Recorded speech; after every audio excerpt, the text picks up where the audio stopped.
Mountains are home to 10% of the world's peoples. They're home to an extraordinary range of plants and animals. They are the source of the world's rivers.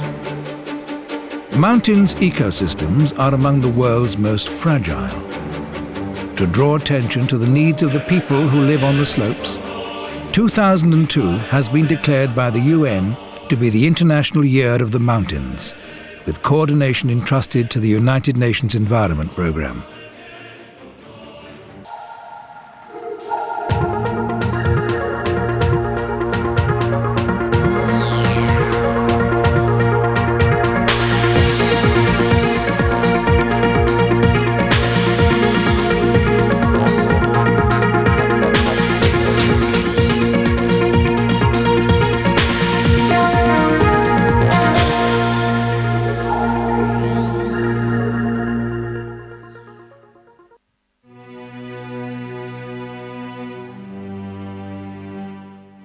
For those who live at the world's highest elevations, it's not the lack of oxygen that takes their breath away, it's the lack of food. In this edition of Earth Report, we travel to the Ethiopian highlands and the Peruvian Andes to explore why so many mountain people are now being counted among the world's hungriest citizens.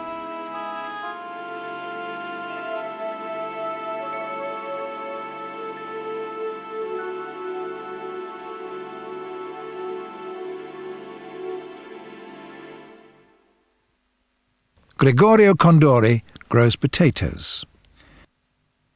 In the Peruvian Andes, 4,500 meters above sea level, there's little else that will grow. To ensure a supply of food year-round, Gregorio and his neighbors use an ancient preservation technique first developed by their Incan ancestors. Taking advantage of daily extremes in temperature, the potatoes are exposed to consecutive bouts of frost and sun. Eventually, after squeezing out remaining moisture, they become freeze-dried.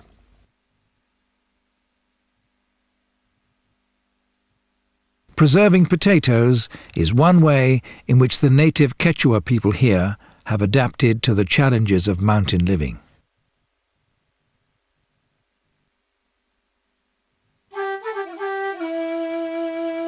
Survival at the world's highest altitudes is a daily struggle. The sun's ultraviolet rays are more damaging. Avalanches and lightning are regular killers. And even a minor injury can become life-threatening when medical care is far away. Yet for most of the world's mountain dwellers, these are minor obstacles when compared with the challenge of growing enough food to eat. At higher elevations, soils are less fertile, while the very shape of mountains encourages them to erode quickly. Growing seasons are short, and only a few crop varieties can withstand the cold.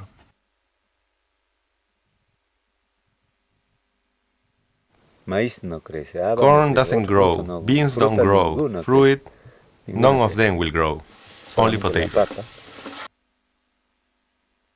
At extreme altitudes, the body too behaves differently, burning more calories and requiring more nutrient-rich foods than it would closer to sea level.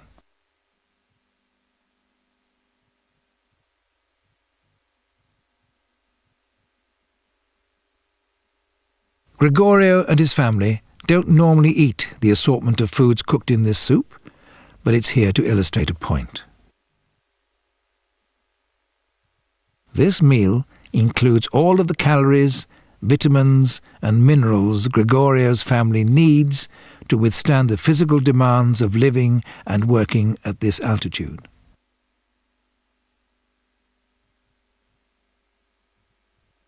In reality, they rarely get any of these nutritious foods. Occasionally wild herbs and berries supplement their diet. But most meals for Gregorio's family consist of meat from alpaca and lots of potatoes.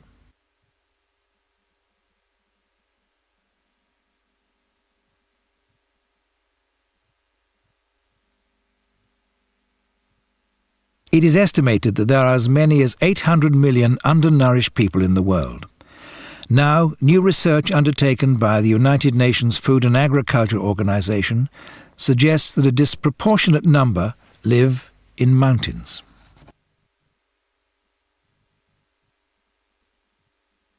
Throughout history, some of the world's greatest civilizations originated and thrived in mountains. Until the 16th century, the Incan Empire supported a population exceeding that of present-day Peru. Why were they able to succeed where so many now struggle?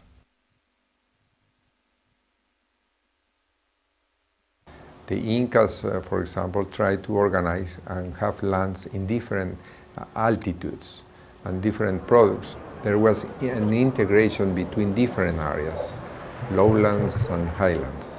So there was an exchange of food, an exchange that now it's completely destroyed because there's not such a connection.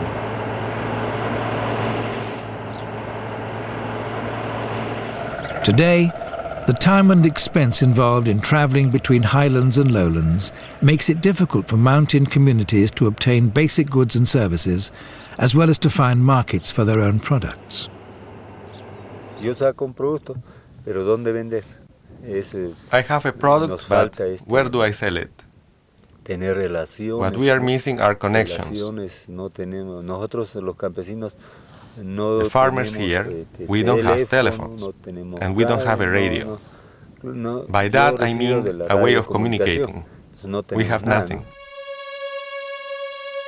Given the difficulties of living in mountain environments, it's not surprising that some of the world's most mountainous countries are among its poorest.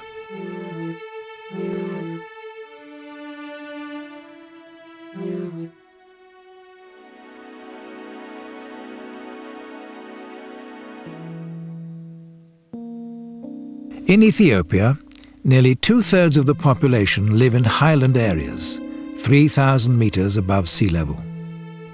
For generations, people here have been subsistence farmers, depending on land for their survival.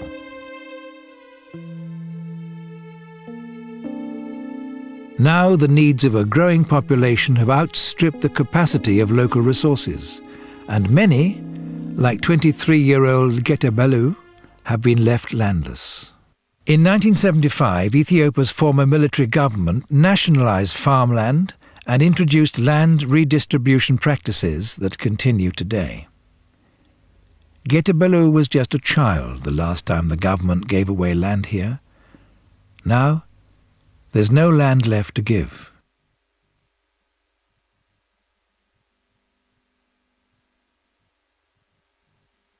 To survive, he works for food.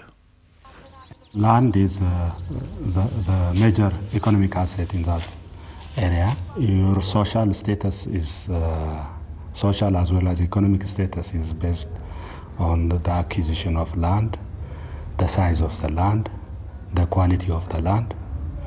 So the landless are in the worst category. If they don't have land, socially they are not recognized. If I go and cut the wheat, they give me a small piece, and that it's not enough. If we eat lunch, we don't eat dinner. If we eat dinner, we don't eat lunch, and it's very hard. And sometimes I return home without getting, bringing back wheat. And it's hard.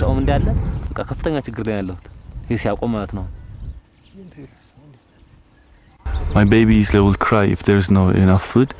And we'll give them like what's left over from the coffee, the little bread. For us, we will hold it like the hunger. We can resist it. For the baby, it's hard.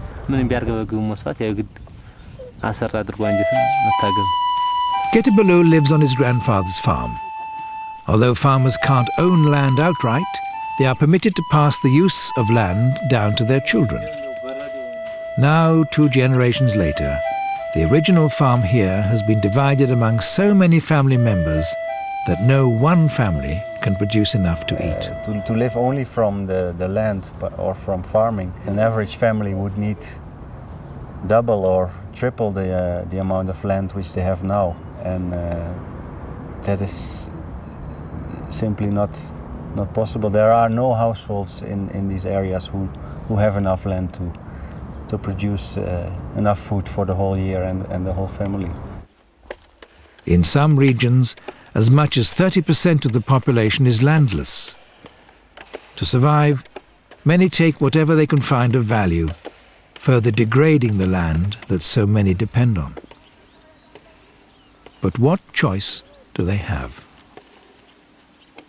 People are restricted to stay in the areas they are living in now because of regional policies.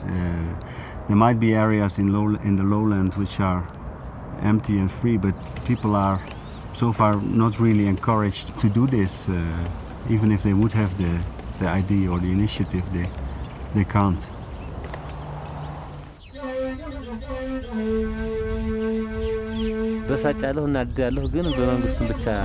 I blame the government because they didn't look out for us. And I was young at the time, they didn't give us land. I couldn't get the land, I was too young.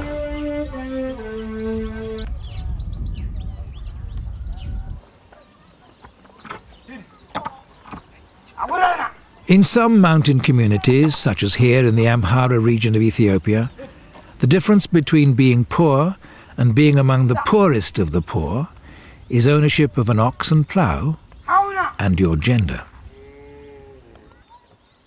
Asselfech is a single mother with land on which to grow food. But because local customs forbid women from ploughing, she must pay a man to grow the food for her.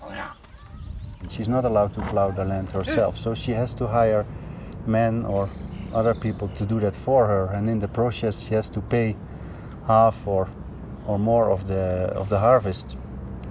So that means she is getting a lot less from her land or from the same area of land as a similar male would.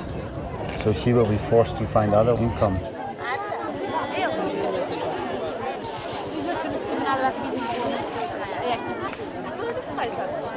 Selling a small ration from her share of the harvest, Asselfech earns 2 Ethiopian birr, or about 20 cents, contributing to a cash income that amounts to less than $50 a year.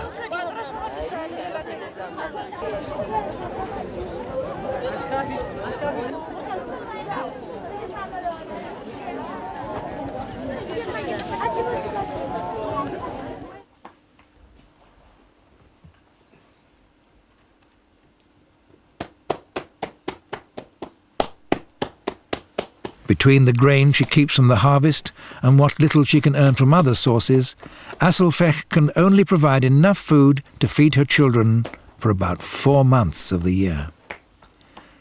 The rest of the time she relies on government food aid or the generosity of neighbours. Still, many days she and her children will have nothing more nutritious to eat than this bread made from barley.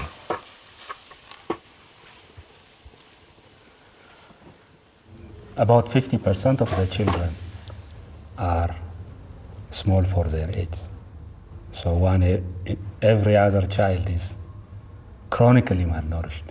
The studies conducted indicate that the state of malnutrition occurs right away from birth.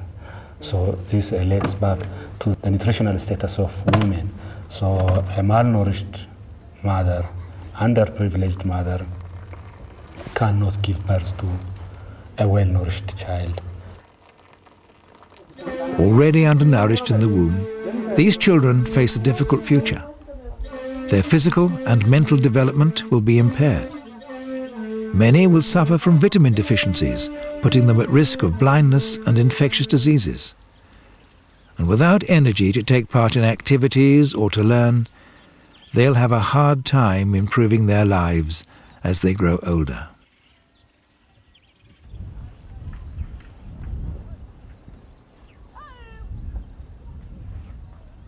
What's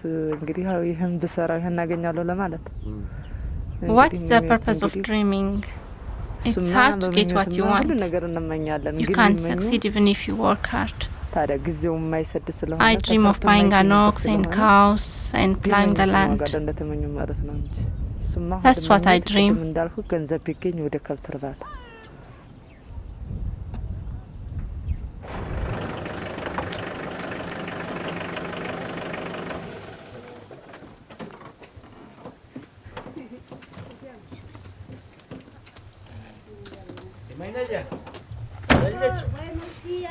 Guido Ayala is a nutritionist and professor with San Marcos University in Lima.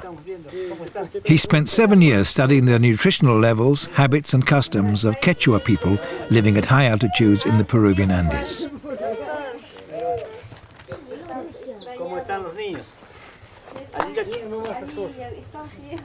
Como sabemos, los niños hay que pesarlos, ¿no es cierto?, para ver.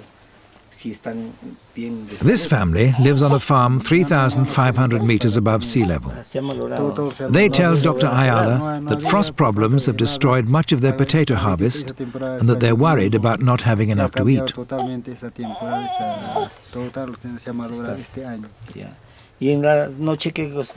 During family visits, Dr. Ayala takes note of the variety of foods people consume here, as well as calculating the nutrients and calories they need to live at this altitude.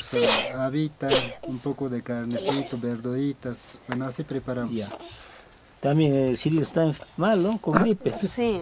Todo. Aguas, todo. ¿Por qué? Con gripe siempre. Educativo, todo. Está lloviendo y está helando, así que mala temporada está haciendo. Mucha frío. Sí. Si vemos en la comunidad de Aconcunca, que es una comunidad que vive a los 4,500 If you consider the community of Aconcunca, which is a community 4,500 meters above sea level, their diet consists exclusively of meat from alpaca, in different forms, dried or fresh, and of course potatoes.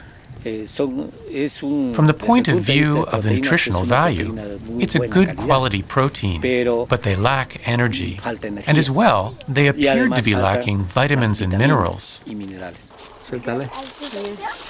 What appeared to be wasn't so. Upon closer inspection, Dr. Ayala discovered something surprising about the impact that indigenous knowledge was having on local nutrition. No hay manifestaciones de deficiencia clínica. There was no evidence of a clinical deficiency. Clinically, we didn't find any bitot spots or evidence of damage to the epithelium inside the mouth.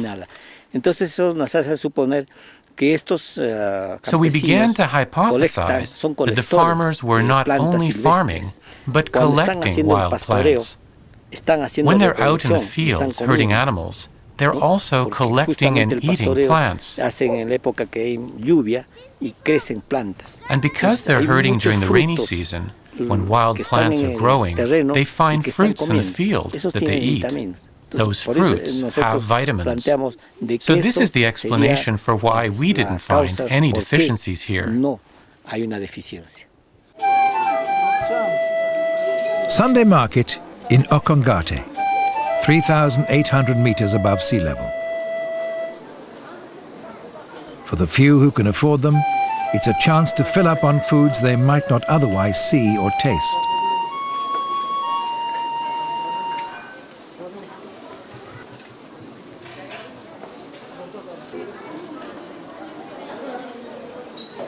Throughout history, indigenous agriculture and environmental knowledge passed down through generations of mountain people have been invaluable to human development.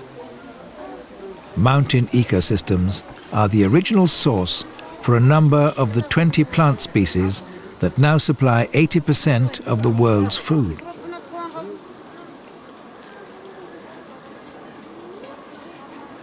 The more common these foods become, the more important it will be to preserve the wild relatives of many of these plants. What we're finding is that in the zones that are downland, closer to markets, that are more accessible, that there's been this process of genetic erosion where we're losing this diversity of species, and the remote zones and mountain areas continue to maintain them. So these species really are essential for enabling the food crops that we all eat to be able to be diverse and interesting for the human palate, but also to survive in different types of climatic environments and against different types of stresses and pests and diseases.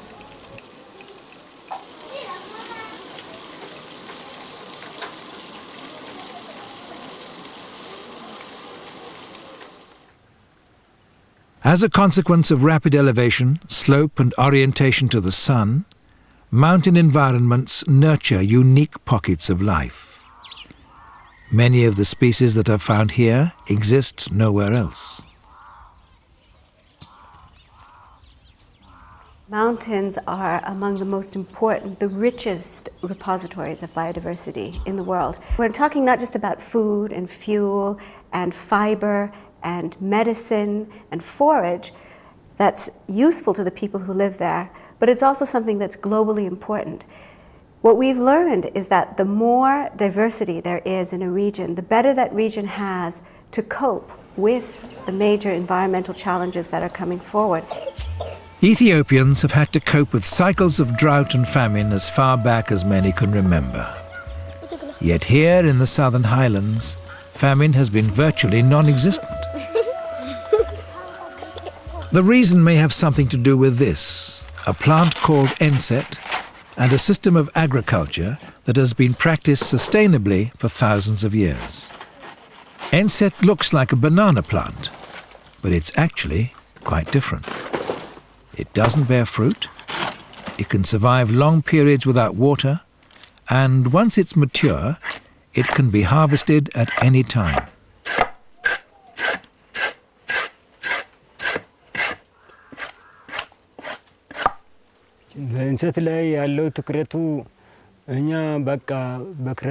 We consider insect as a part of life. We use the insect as a food, as a major food for every season. And even the leaves, we used it as a fodder for livestock. Until about 250 years ago, enset was grown throughout Ethiopia. Now it's largely unknown in many northern communities. People who depend upon enset live in the southern highlands of Ethiopia, and we think that has an historical explanation because it wasn't until the turn of the 20th century that the independent kingdoms of southern Ethiopia were incorporated into what is now effectively the modern map of Ethiopia. These enset systems have not been disturbed by other systems that have been imposed upon them, except for very relatively recent times. Undisturbed too has been the knowledge that over millennia, enset has been an effective buffer against drought and famine. In 1984, while nearly 1 million Ethiopians died in one of the worst famines in modern history, the people in these communities survived because of enset. We were victims in 1984 famine, and there was no any crop at that time, but we survived with the insects. People really do know what's good for them. They have been living in these areas for ages. Maybe what has been missing is that people have not been allowed to think for themselves or to formulate their own solutions, whereas they do know most of the cases very well what are the possibilities and the options for improving things.